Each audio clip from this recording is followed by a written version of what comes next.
31 centuries ago, a unique threat was coming for Egypt, resulting in one of the most pivotal battles of the ancient world.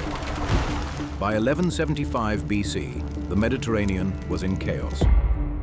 The mysterious, displaced Sea Peoples, an infantry-based confederation including the Peliset and Shurden tribes, had already finished off the Hittite and Mycenaean empires, which had been faltering as part of the broader Bronze Age collapse.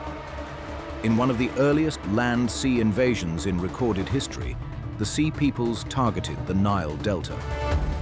Here, Pharaoh Ramesses III's ambush would ensure Egypt's survival, at a devastating cost. The Sea Peoples moved as a predatory migration of tens of thousands. Their strength lay in a dual-track advance, an oarless fleet at sea, and a parallel land column of warriors and ox carts carrying their families. To dismantle this advantage, Pharaoh Ramesses III executed a two-part strategy, first disrupting the land column's advance, and then preparing the delta as a trap for the fleet arriving alone. His chariot corps engaged the Sea People's land contingent at the Egyptian frontier in Djahy, modern-day southern Lebanon. Egyptian chariot archers punctured the column's vanguard on open ground, where the Sea People's infantry was vulnerable to mobile strike and retreat tactics.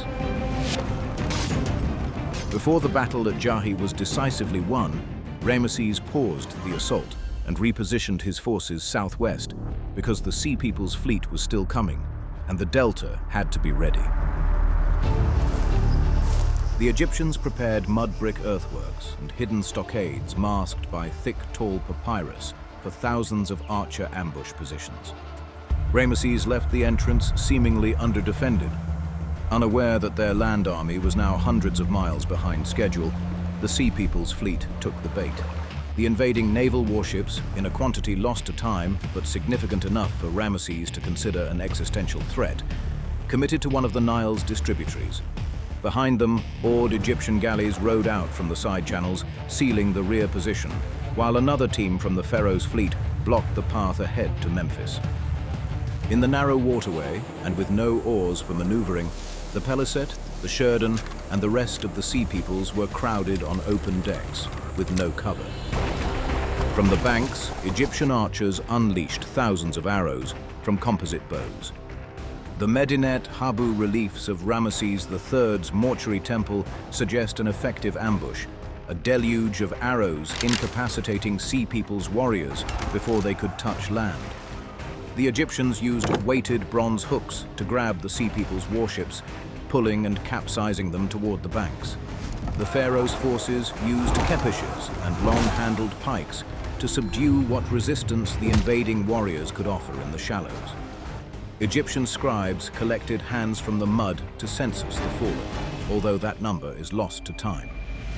With the Sea People's fleet destroyed and the delta sealed, the land column, already hobbled at Djahy, now severed from its ships and its supply line, had nowhere left to go. The Pharaoh turned his full force against it, and the invasion collapsed entirely. Of the survivors from the dual engagements, from the caravan on land and in warships on the delta, the men were pressed into the Egyptian military, while the women and children were distributed to temple estates as slaves. Ramesses III saved the Egyptian state, but the cost bankrupted the crown.